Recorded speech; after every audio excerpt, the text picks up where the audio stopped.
Download the AllStar app. Make your picks for UFC fights, challenge your friends, level up and win prizes.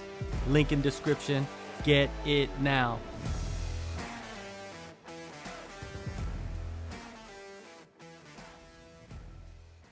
Hey guys, my name's Campbell Symes. Got a jiu-jitsu background. I'm transitioning to MMA. I'm the head jiu-jitsu instructor here at Southside MMA in Rawai Beach, Phuket. Yeah, I started jiu-jitsu where I'm from actually in Australia. It's a very small town, about 8,000 people, 8 to 10,000 people maybe. And the next closest place is a 4-hour drive away. So we're a very, very remote town. And so I started training jiu-jitsu there because my brother trained jiu-jitsu. And you know, family's like, oh, he gets to train this, he gets to do this, I want to do that. Like, I didn't even know what jiu-jitsu was. I was just like, he gets to do it, I want to do it. So after a while, I started training jiu-jitsu, just like FOMO they call it. Like I didn't want to miss out. Like, he gets to do it, I want to do it. So I started training jiu-jitsu in Broken Hill, which is such a small town. It's maybe 4 people on the mat on a busy night. Like normally it would be like one-on-one. Every night it would be like a one-on-one. And then with a purple belt as well. There's no black belts there. Until I left, the highest rank was a purple belt. And we'd train, maybe we'd get 4 people some nights and everyone would be white belts. And eventually like we started traveling, doing more jiu-jitsu comps, and I was like, shit, I wanna make this my life somehow. And obviously then it was America. I'm gonna go to America. I'd write in my book how I'm gonna save up and move to America, how I'm gonna live on a mat somewhere and train jiu-jitsu. And then I made one trip to Phuket with my coach, Mick Maloney, who's a very high level black belt in Australia. We done a trip to Thailand with him and I was like, oh shit, there's jiu-jitsu in Thailand. And then shortly after, 17 years old, 16, 17, moved to Phuket and started training here full time. Yes, it wasn't as big, but before pre-COVID, Phuket, there was mainly 2 gyms, like Tiger and Top Team.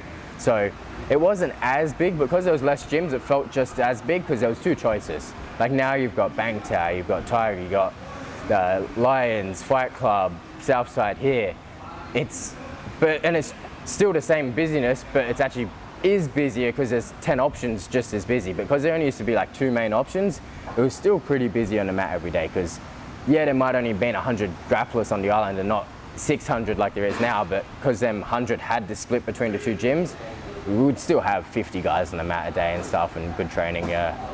Very emotional, yeah. My coach flew over from Australia and gave it to me.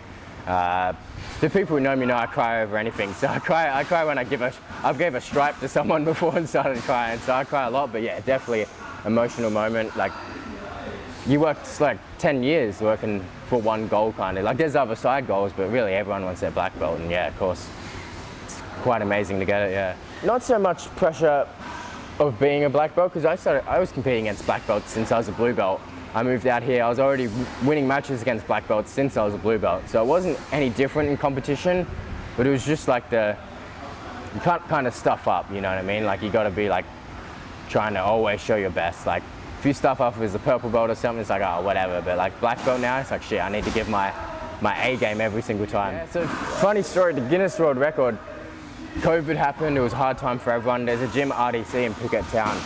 Lots of Thai kids, I wanted to raise money for them. And the funny thing about the world record is my coach back home, Mick Maloney, his student held the current world record. He held the 24-hour world record. So I just called Mick one day, like, I'm gonna break the record, I wanna raise all this money for RDC. Let's talk to Obi, is his name. Let's talk to Obi, find out how to break the record, like get some tips. And then we called him and he was a little bit upset. And then I was like, oh shit, I just asked the man, how do I break your world record? I didn't even think about it that way. A week passed and he was cool, helped so much advice. He called me when I hit 24 hours actually doing the roll, but gave a bunch of advice. Definitely say it was a lot harder than I thought it would be. Like, I thought it would be hard, but like, man, like, I had people feeding me, massaging me. I passed out a couple times. It was definitely a hard experience, yeah, but well worth it.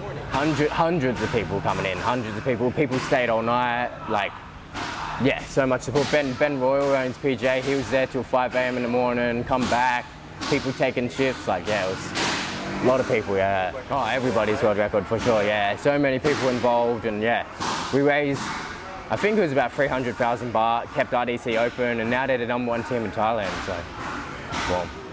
The main thing that sparked it, it's actually improved a lot now. Like, really a lot. Like, it's almost like, not backfired on me because I love MMA. Now I've actually started MMA, I'm like, I really enjoy this. Like, it's like I'm learning stuff again. Like, eventually you get to a level in jiu-jitsu, you kind of stop learning. Like, so like MMA, I'm still learning like every day.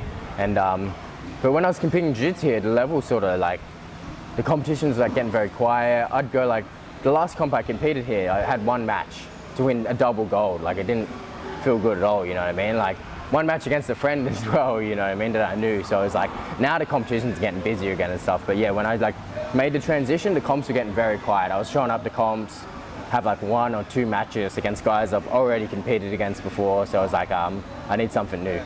And MMA, it's how often am I gonna fight the same person in MMA? Rarely. Like, it only happens if you're a big name and you ask for a rematch, you know what I mean? Like, you're not fighting the same guy over and over again. So I was like, oh, I get to fight different people. Like, never trained with them before, I don't know them. It's like, that excited me. The thing that excites you as well is also the downfall, because obviously jiu-jitsu, you sign up, oh, there's a comp on the 5th. You sign up, you show up, you're gonna fight.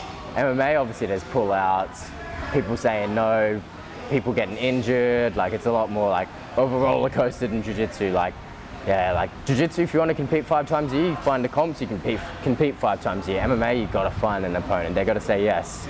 They got to make it through their whole camp. Like, yeah, a lot more goes into it. That's your struggle then right now? Yeah, struggle. Like, MMA, like, people are they want to keep a clean record these days, which is fair enough as well, but like, sometimes it's, yeah, hard to find fights. Especially, I'm not a big guy, but I'm kind of on the edge of the Asian weight limits. It's like, I'm kind of a bit heavy for all the Asians in Asia. Like, a lot of guys, easy to find fights, but for me, yeah, it's a little bit tougher. Yeah, we got a really good team. We got coaches, we got Dorian Price, who don't know, coached everyone, Stipe Miocic, Matt Brown, who has the most knockouts in UFC history, Sadiq Yusuf, and like, such high level guys. Then we got 2 MMA coaches. So we got Dorian, who's an elite level striker, fought in Lumpini, the old Lumpini Stadium and all these places. Then we got DJ Jackson, who's 8-time world champion, like, has wins over Gordon Ryan, Gary Tone and Craig Jones. Like, so to mix them 2 together, like, yeah, we have the 2 perfect coaches really, and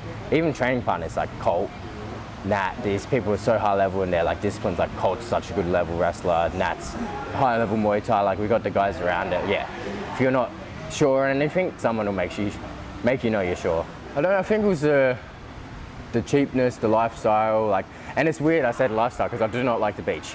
I probably haven't been to the beach in a year. Honestly, I probably haven't hopped in the ocean in a year. And our gym's across the road from a beach. I don't reckon, like, I'm too white, I get sunburnt. Like, the beach isn't for me, but just the lifestyle here, the food, the people, it's just, yeah, how cheap you can afford to live here, it's, yeah, definitely a good option. And the level, like, I don't think people talk about it enough, but like, the level here in Phuket, especially for MMA, is insane. Like, there's probably like, not maybe current, but it's probably like 10 current/former champions on the island right now, like PFL champions, UFC champions, former X, like up at Bangtao, Wei Lee, Brendan's around. Like, the level's extremely high in Phuket. I've only had 3 fights so far in my MMA career, but I've found a struggle in MMA. I've been very calm. It's weird, very calm in MMA. Jiu-jitsu, I guess because I'm known as a jiu-jitsu guy, I'd get so nervous. Like, when I had to compete jiu-jitsu, I'd be 10 times more nervous than when I fight MMA, because I guess when I was starting MMA, there was no expectation on me, while jiu-jitsu was like, oh shit, Campbell has to go out here and win this match. So yeah, I used to get very nervous for jiu-jitsu comps, but maybe not as nervous as a white belt because I'd done so many, hundreds and hundreds of matches. But yeah, MMA, I find I'm a little too calm almost when I step in there for MMA. I need to hype myself up more. But yeah, I competed a lot of jiu-jitsu, Pan-Pacific titles, Asian Open titles, Abu Dhabi titles, lots of titles. But yeah, always nervous, never went away. So I actually never had an amateur fight.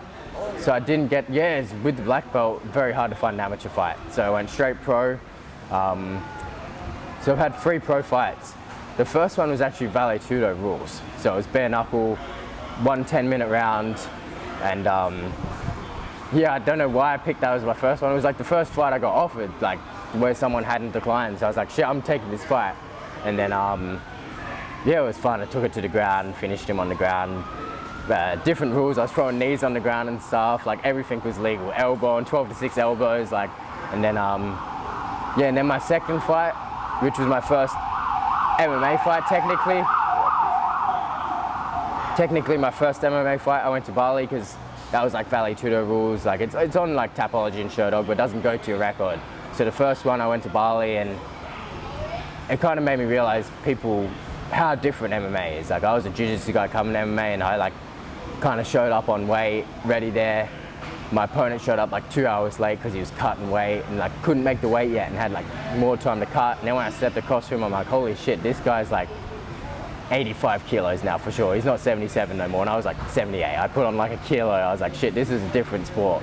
And then I lost the decision in that fight, but mainly just from inexperience. Like my opponent wasn't any better than me.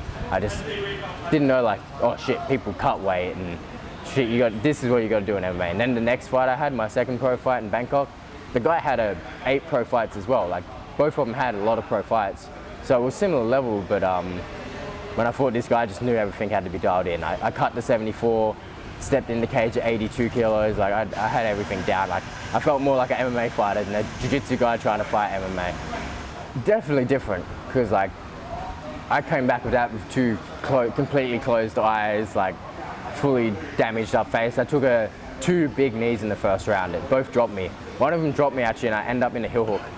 I was out to the world, and I woke up in a heel hook. Like my body just got me there. And everyone was like, why didn't you finish it? I was like, I didn't even know I was there. Like I woke up and I was like, oh, and he escaped. I was like out of it. Just an instinct from drilling, but not really that. Like I didn't mind getting punched in the face. That's a big thing. I think a lot of people struggle when they come from grappling sports to MMA. They're really scared to get punched in the face, and like it doesn't really bother me. Like it's not nice. Like I try and work my defense, but it's not the end of the world. Like I don't mind it. Next couple of years, I'd like to like just keep building my record. Like keep building my record. Hopefully get to like 4-1. That'd be a nice record, and then start looking at like some bigger, better fights and slowly make my way to a big promotion. Yeah, I'm starting to talk to Australia now. It looks like that would be it's a better option for me because there's bigger bodies, you know what I mean? America's quite far away from Thailand. It's a bit of a travel to just go to America for a fight. So Australia, there's big bodies there, so it looks like I'll be heading back home. Yeah, thanks to everyone who supports me, all my training partners, coaches, my family, my friends. Yeah, I'm looking for fights. I might not be fighting all the time, but trust me, I'm here, I'm training, I'm looking, and yeah, hopefully we get a few more wins and can start moving up the ladder.